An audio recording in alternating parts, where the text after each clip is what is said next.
परिचय। गौरव, अम्ल में पानी मिलाते समय सावधान रहो। पानी मिलते समय अम्ल को हिलाते रहो।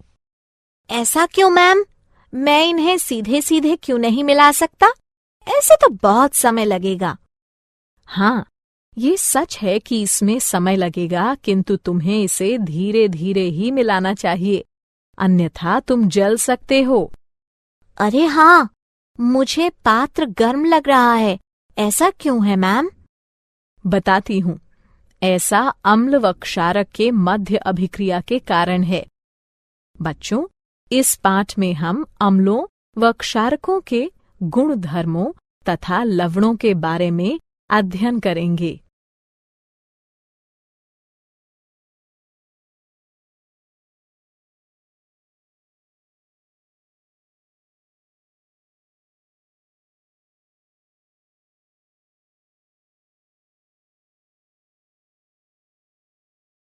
उद्देश्य।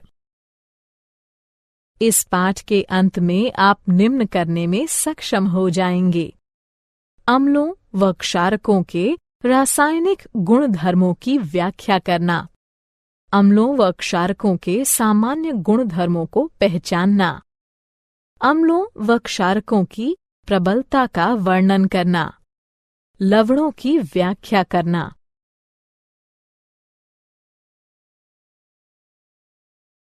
अम्लों व क्षारकों के रासायनिक गुण धर्म। अम्ल वह तत्व है जो पानी में मिलाए जाने पर हाइड्रोजन आयन उत्पन्न करता है, और क्षारक वह तत्व है जो पानी में मिलाए जाने पर हाइड्रोक्साइड आयन उत्पन्न करता है। अम्ल व क्षारक दोनों ही के रासायनिक गुणधर्म भिन्न भिन्न होते हैं। आइए इनके गुण धर्मों का अध्ययन करते हैं। अम्लों व क्षारकों के रासायनिक गुणधर्म कुछ इस प्रकार हैं। गंधीय सूचक।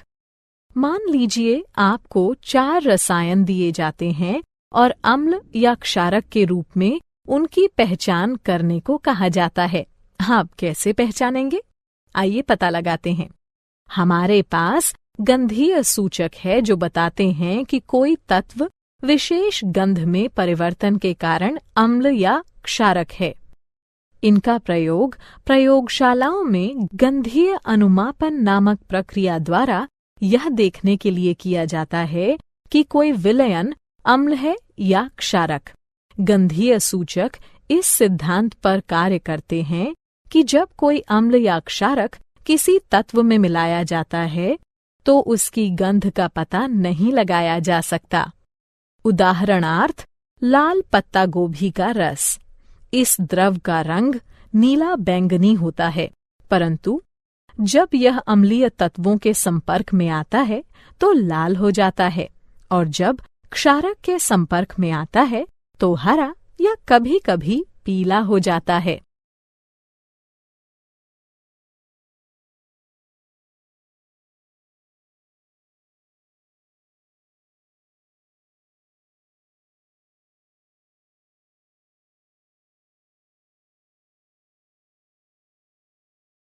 क्या आप जानते हैं, आप जितने भी द्रव देखते हैं उनमें से लगभग प्रत्येक में या तो अम्लीय गुण होते हैं या फिर क्षारीय। जल यानी H2O अम्ल व क्षारक दोनों हो सकता है। इसे कुछ अभिक्रियाओं में अम्ल माना जा सकता है, जबकि अन्य में क्षारक।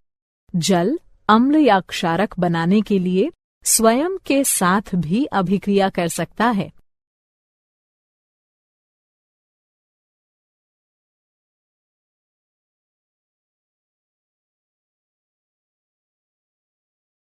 अम्लों व क्षारकों की अभिक्रियाएं। आइए वापस वहीं चलते हैं जहां गौरव को मिक्सिंग बीकर गर्म लगा था। जब अम्ल को क्षारक के साथ मिलाया जाता है तो वह ताप उत्पन्न करता है। इसके कारण मिश्रण आस्फलित होकर बाहर आ सकता है। इससे आप जल सकते हैं। साथ ही अत्यधिक स्थानीय ताप के कारण कांच का पात्र टूट भी सकता है। अतः अम्लों व क्षारकों के साथ कार्य करते समय हमें सावधान रहना चाहिए। आइए अब अम्लों व क्षारकों की धातुओं, धात्विक कार्बोनेटों व धात्विक हाइड्रोजन कार्बोनेटों के साथ परस्पर विभिन्न अभिक्रियाओं पर विचार करते हैं। धातुओं के साथ अभिक्रिया। हाइड्रोजन के ऊपर सभी धातुएं तनु अम्लों के साथ उनके संगत लवण बनाने व हाइड्रोजन को मुक्त करने की प्रतिक्रियाशीलता श्रृंखला में अभिक्रिया करती हैं। पोटेशियम, सोडियम व कैल्शियम जैसी सक्रिय धातुएं भी इसी प्रकार अभिक्रिया करती हैं, किंतु अम्लों के साथ मिलाए जाने पर विस्फोट कर देती हैं। धातु कार्बोनेटों व धातु हाइड्रोजन कार्बोनेटों के साथ अभिक्रिया। अम्ल धातु कार्बोनेटों व धातु हाइड्रोजन कार्बोनेटों के साथ उनके संगत लवण, जल व कार्बन डाइऑक्साइड बनाने के लिए अभिक्रिया करते हैं। परस्पर अभिक्रिया। अम्ल व क्षारक एक दूसरे के रासायनिक विलोम हैं। इनकी परस्पर अभिक्रिया एक दूसरे के प्रभाव को शून्यकृत कर देती है। इसे उदासीनता अभिक्रिया कहते हैं। इस अभिक्रिया में किसी अम्ल को क्षारक के साथ मिलाया जाता है और ऐसा करने से जल का एक अणु तथा विशिष्ट लवण बनता है। धात्विक व अधात्विक ऑक्साइड की अभिक्रियाएं। अब जबकि आप देख चुके हैं कि अम्ल व क्षारक धातुओं व हाइड्रोजन कार्बोनेटों से तथा परस्पर कैसे अभिक्रिया करते हैं, आइए देखते हैं कि अम्ल धात्विक ऑक्साइडों के साथ तथा क्षारक अधात्विक ऑक्साइडों के साथ कैसे अभिक्रिया करते हैं।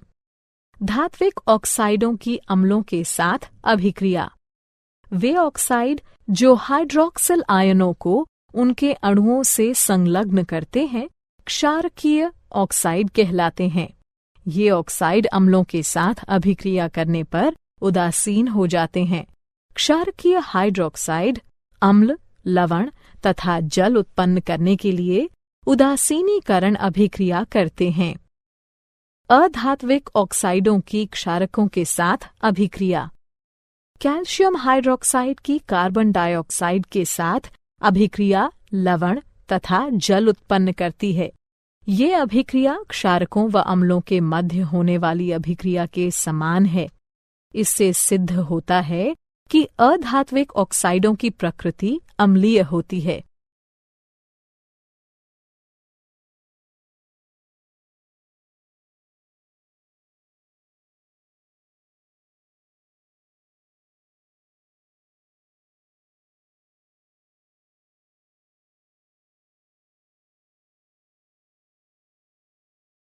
क्या आप जानते हैं, जब अम्ल व क्षारक परस्पर अभिक्रिया करते हैं तो वे जल उत्पन्न करते हैं। अम्ल H+ आयन उत्सर्जित करता है तथा क्षारक OH- आयन के साथ उसका संयोजन करके उसे ग्रहण करता है। यही कारण है कि अम्ल को प्रोटॉन दाता तथा क्षारक को प्रोटॉन स्वीकारक कहा जाता है। जल के साथ अभिक्रिया। जब अम्लों को किसी जलीय विलयन में मिलाया जाता है तो वे आयन उत्पन्न करते हैं। किसी अम्ल या क्षारक को जल में मिलाते समय आपको यह याद रखना चाहिए कि यह एक ऊष्माक्षेपी प्रक्रिया है। सांद्र अम्ल में जल मिलाते समय ध्यान रखिए कि उत्पन्न ताप मिश्रण को आस्फलित कर सकता है, जिससे आप जल भी सकते हैं। अत्यधिक स्थानीय ताप के कारण कांच का पात्र टूट भी सकता है। जब आप किसी अम्ल या क्षारक को पानी में मिलाते हैं तो प्रति इकाई आयतन के हिसाब से आयनों की सांद्रता घट जाती है। इस प्रक्रिया को तनुकरण कहते हैं और आपको तनु अम्ल या क्षारक प्राप्त होता है। अम्लों व क्षारकों की प्रबलता। किसी विलयन में उपस्थित आयनों की मात्रा जानने के लिए अथवा किसी अम्ल या क्षारक की प्रबलता का पता लगाने के लिए आपको एक सार्वभौमिक सूचक का प्रयोग करना पड़ेगा। सार्वभौमिक सूचक अनेक सूचकों का मिश्रण होता है। यह किसी विलयन में हाइड्रोजन की विभिन्न सांद्रताओं को विभिन्न रंगों में प्रदर्शित करता है। एक पीएच पैमाना वो पैमाना होता है जिसके प्रयोग से हम किसी विलयन में हाइड्रोजन आयन की सांद्रता को माप सकते हैं। आप पीएच को 0 से माप सकते हैं, जो कि अत्यंत क्षारीयता का प्रतिनिधित्व करते हुए 14 तक अति अम्लता प्रदर्शित करता है। उदासीन तत्वों के पीएच का मान 7 होता है।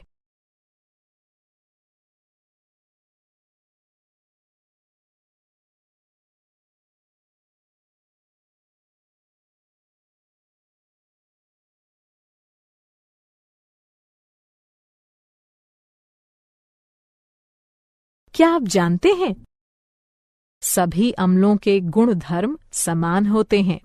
आप जानते हैं कि धातुओं के साथ अम्लों की अभिक्रिया कराए जाने पर हाइड्रोजन गैस उत्सर्जित होती है। इससे सिद्ध होता है कि हाइड्रोजन सभी अम्लों में विद्यमान है। तथापि आपको ये पता लगाना होगा कि क्या हाइड्रोजन रखने वाले सभी तत्वों में अम्लीय गुण धर्म पाए जाते हैं।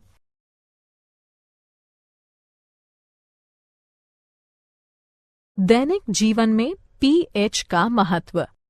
आइए अपने दैनिक जीवन के कुछ ऐसे उदाहरणों को देखते हैं जहां पीएच एक महत्वपूर्ण भूमिका निभाता है। मृदा या मृदा अभिक्रिया का पीएच मृदा की अम्लता अथवा खारापन बताता है। इसे पीएच इकाइयों में मापा जाता है। इसे हाइड्रोजन आयन सांद्रता के ऋणात्मक लघुगणक के रूप में परिभाषित किया जाता है। मृदा में हाइड्रोजन आयनों की मात्रा में वृद्धि के साथ मृदा का पीएच भी बढ़ जाता है और मृदा की अम्लता में वृद्धि कर देता है। मृदा के पीएच को मृदा की मुख्य चर राशि माना जाता है, क्योंकि यह कई रासायनिक अभिक्रियाओं पर नियंत्रण रखता है। यह पोषक तत्वों के रासायनिक रूपों पर नियंत्रण करके पौधों में पोषक तत्वों की उपलब्धता को विशेष रूप से प्रभावित करता है। पाचन तंत्र में पीएच। हमारा उदर हाइड्रोक्लोरिक अम्ल उत्पन्न करता है, जो कि उदर को हानि पहुंचाए बिना भोजन पचाने में सहायता करता है। जब उदर अत्यधिक अम्ल उत्पन्न करने लगता है तो यह अपच हो जाता है तथा उदर में दर्द व जलन होने लगती है। इस दर्द से छुटकारा पाने का उपाय क्षारकों का प्रयोग है, जिन्हें प्रत्यम्ल कहते हैं, जो कि अतिरिक्त अम्ल को उदासीन कर देते हैं। पीएच परिवर्तन के कारण दंतक्षय। दंतक्षय का कारण है दंतवल्क का संक्षारण। कैल्शियम फॉस्फेट से निर्मित दंतवल्क हमारे शरीर का कठोरतम पदार्थ हैं। यह जल में विलेय नहीं है, किंतु मुख की पीएच का मान 5.5 से कम होने पर यह संक्षारित हो जाता है। हमारे मुख में उपस्थित बैक्टीरिया भोजन के बाद मुख में बची अवशिष्ट शर्करा तथा खाद्य पदार्थों का निम्नीकरण करके अम्ल उत्पन्न करते हैं। इसे रोकने के लिए भोजन के पश्चात हर बार मुंह साफ कीजिए। साथ ही क्षारीय टूथपेस्टों का प्रयोग करने से अतिरिक्त अम्ल उदासीन होता है तथा दंतक्षय रुक जाता है।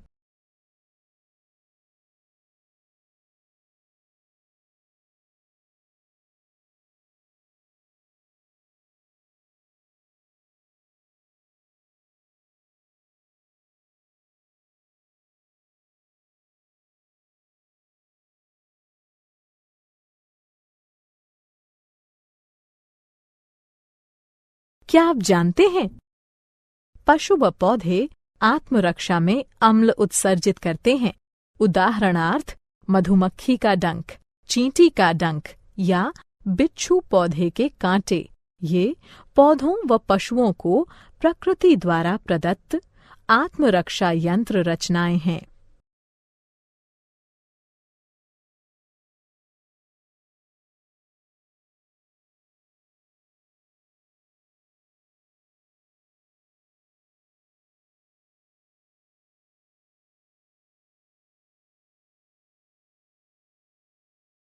लवण परिवार।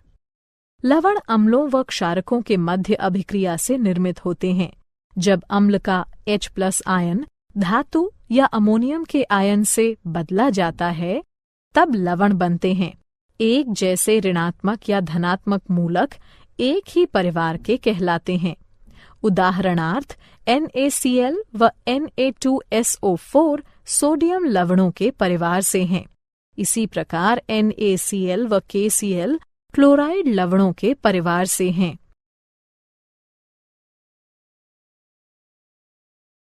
लवणों का pH। यहाँ लवणों का pH दिया गया है। एक प्रबल अम्ल व एक प्रबल क्षारक 7 pH के मान का होता है। एक प्रबल अम्ल व एक दुर्बल क्षारक 7 से कम pH के मान का होता है। एक प्रबल क्षारक व एक दुर्बल अम्ल 7 से अधिक pH के मान का होता है।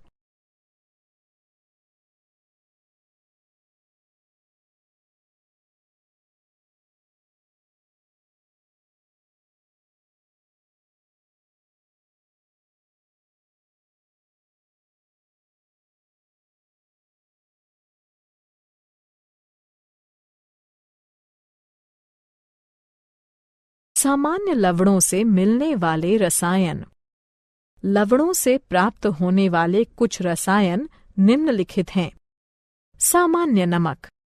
सामान्य नमक, जिसका रासायनिक नाम सोडियम क्लोराइड है, एक आयनीय यौगिक है और इसका सूत्र NaCl है। इसी के कारण समुद्र का जल खारा होता है। खाद्य नमक का मुख्य अवयव होने के नाते यह एक मसाले व खाद्य परीक्षक के तौर पर सामान्यतः प्रयोग में लाया जाता है। Sodium hydroxide.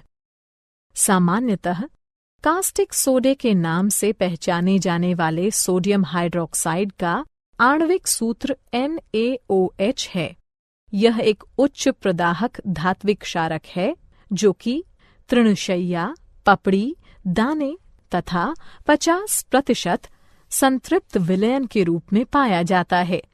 यह जल, इथेनॉल व मीथेनॉल में विलेय है। इसका प्रयोग एक प्रबल रासायनिक क्षारक के रूप में लुगदी व कागज, कपड़ा, पेयजल, साबुन तथा डिटर्जेंट बनाने में तथा एक ड्रेन क्लीनर के रूप में किया जाता है। विरंजक चूर्ण। विरंजक चूर्ण, जिसका रासायनिक नाम कैल्शियम हाइपोक्लोराइट तथा सूत्र CaClO2 है, एक रासायनिक यौगिक है।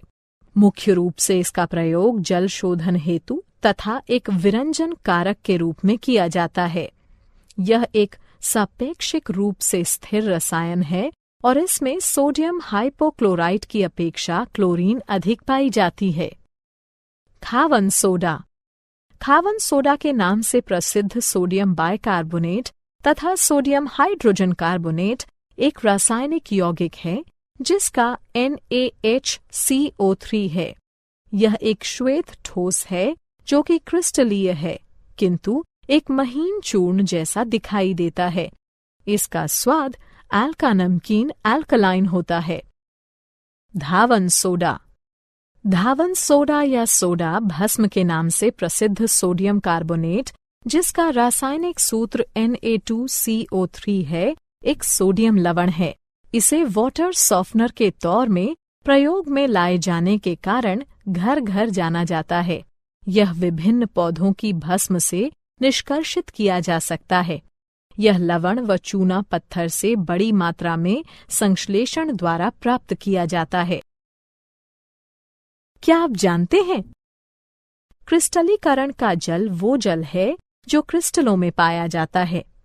यह क्रिस्टलीय गुणधर्मों के संभरण में आवश्यक है, किंतु पर्याप्त ऊष्मा द्वारा हटाए जाने में समर्थ है। यह किसी दिए गए तापमान पर निश्चित लवणों द्वारा छोड़े गए जल का कुल भार होता है।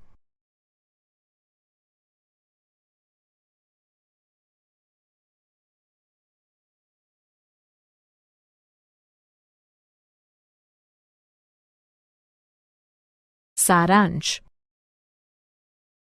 आइए हमने जो कुछ सीखा है उसे संक्षेप में दोहराएं। अम्ल वो पदार्थ है जो जल में मिलाए जाने पर हाइड्रोजन आयन उत्पन्न करता है, जबकि क्षारक वो पदार्थ है जो जल में मिलाए जाने पर हाइड्रोक्साइड आयन उत्पन्न करता है। गंधीय सूचक पदार्थ विशेष की गंध में परिवर्तन के द्वारा ये बताते हैं कि वह पदार्थ अम्ल है या क्षारक। आप जो भी द्रव देखते हैं उसमें या तो अम्लीय लक्षण होंगे या फिर क्षारकीय।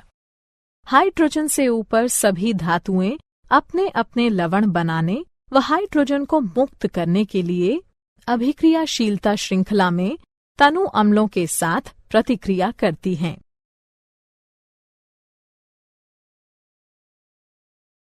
अम्ल कार्बोनेटों व हाइड्रोजन कार्बोनेटों के साथ उनके लवण, जल व कार्बन डाइऑक्साइड बनाने के लिए प्रतिक्रिया करते हैं। अम्ल व क्षारक एक दूसरे के रासायनिक विलोम हैं। अम्लों को जब जलीय विलयन में मिलाया जाता है तो वे आयन उत्पन्न करते हैं। पीएच स्केल किसी मिश्रण में हाइड्रोजन आयन सांद्रता मापने का पैमाना है। लवण अम्लों व क्षारकों के मध्य अभिक्रिया के कारण उत्पन्न होते हैं।